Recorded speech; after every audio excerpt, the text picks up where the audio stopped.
பஞ்சாட்சரம் உள்ள கண்டேன். பஞ்சாட்சரம் உள்ள கண்ட உடனே 2 நேத்திரம் என்று தெரிவித்தார்கள். 2 நேத்திரம் என்று தெரிவித்த உடனே நான் பரிசோதித்து பார்த்தேன். எப்படி அம்மா? பரிசோதித்து பார்த்த உடனே சாபத்தை பற்றி திருவண்ணாமலை சென்று 60 அடி கம்பம் நாட்டி 60 அடி கம்பம் தபம் செய்து கொண்டு வந்தேன். தபம் செய்து கொண்டு வந்த வேலையிலே குஷ்டமகிட அசுரன் தேவர்களை அதாகதம் செய்து வந்தான். குஷ்டமகிட அசுரன் சங்கரித்து தேவர்களை ரசித்து சாமி இடமாக வந்தார்.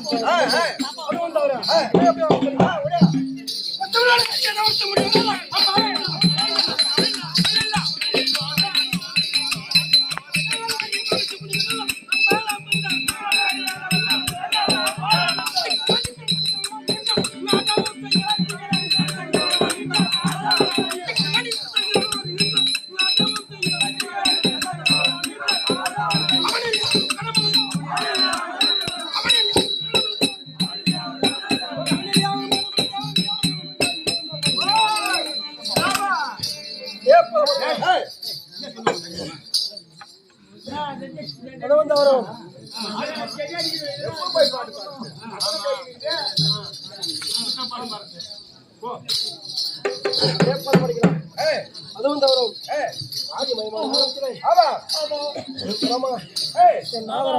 சிவபெருமான்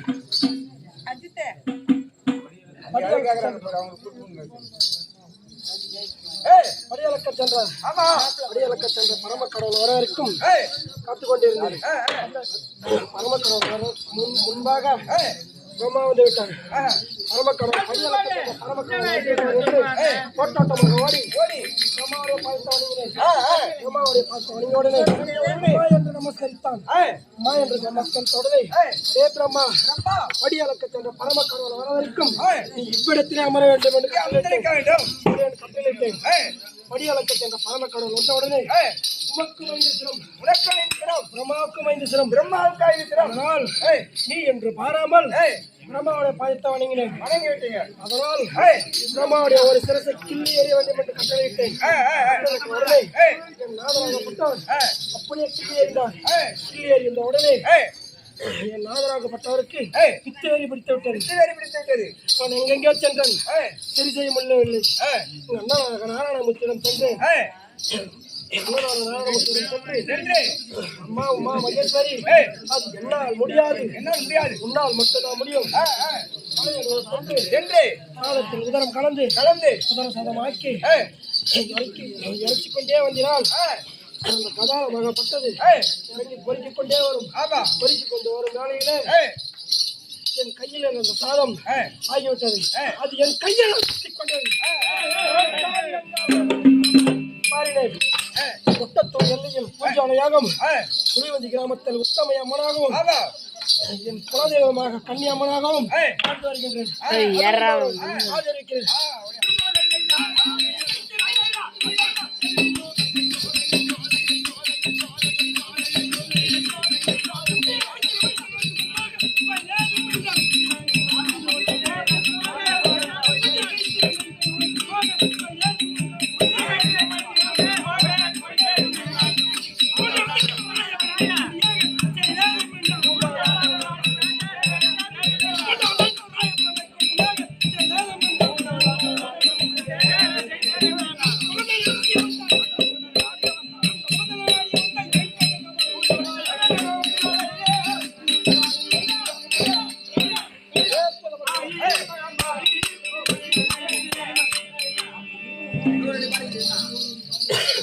படிக்கலாம். அதுவும் தவறும் தினத்தில் இன்னும் வரும்போது எப்படி வர வேண்டும் தெரியுமா? எப்படி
அம்மா உங்கள் காலமாக அறிவாளிகள்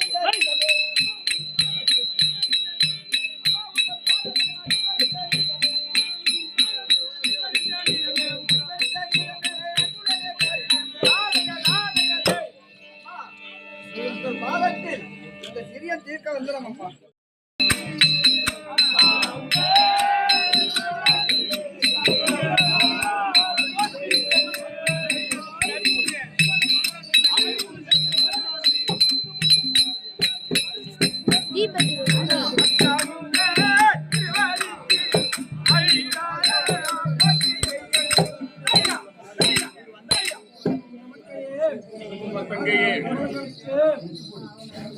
பாரிஜாதமும் மலர்களை கொண்டு வந்து கால் கழுவி பவிட்டு பூஜையாக அநேக வந்தோம் தங்கையே போற்றி செய்த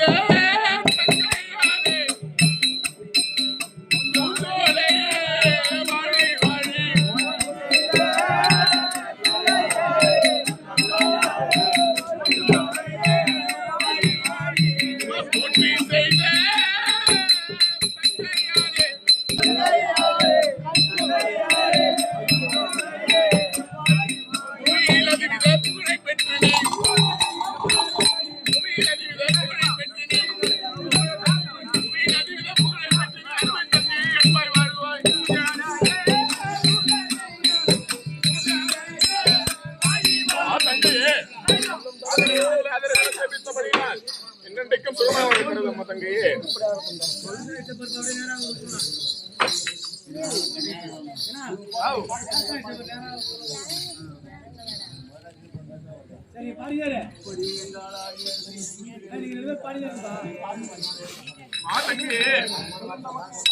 அப்படியே காலாடி அறுவை அலைமலையில் விழுந்தாலே தப்பிதங்கள் வந்தது என்று கோபமாகி இப்ப பாதியில கட் பண்ணிடு. ஆனா அது வந்து கட் பண்ணிட்டு தெரியாது, அப்படியே தொடங்க. அதுதான் இது ஹைலைட். தங்கையே காற்று மிரச்சலுமாக வருகிறேன் தங்கையாலே. ஹைலைட் என்ன பேசலாம், இங்க நாய்ஸ் கேன்சல் ஆஃப் பண்ணிட்டேன். செப்பேன் மதியானே கல்லாடி இருக்க திரும்பி வரும்போது நாய்ஸ் கேன்சல் ஆஃப் பண்ணிட்டேன். இந்த ஏரி வழியில் மாட்டி விழுந்ததால் திரும்பி கிடைக்கவில்லை என்று கூறினீர்கள். அதனால் இந்த ஏரி விழாமல் இருக்கப்படி சாபமிட்டேன். அதுவும் தவிர இப்படியே நாம் இருந்தால் மழை எல்லாம் மறுபடியும் தோன்றுகிறது. அதனால் தங்கையிடம் தமக்கையிடம் செல்வோம். நமக்கு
கஷ்டமா இருக்குல்ல.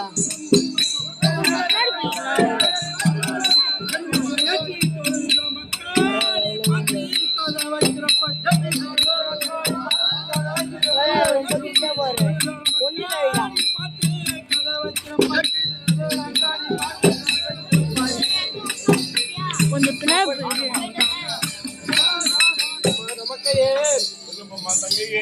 இவ்வளவு வேகமாக வந்தாலும் மூத்த தமக்கின் சன்னதி கூடியிருக்கிற காரணங்கள் என்ன என்று தெரியவில்லை. மூத்த தமக்கை அனுப்போம். தங்கையே, அருமை தங்கை அவசரப்படவும் வேண்டாம். பெரும்பழி அறிந்திடாமல் பதவியினால் கை கூடாது. வருகவே நாமும் என்ன வருத்தங்கள் செய்திட்டோமோ தெரியவே நானும் சென்று சீக்கிரம் அழைத்து வாரேன்.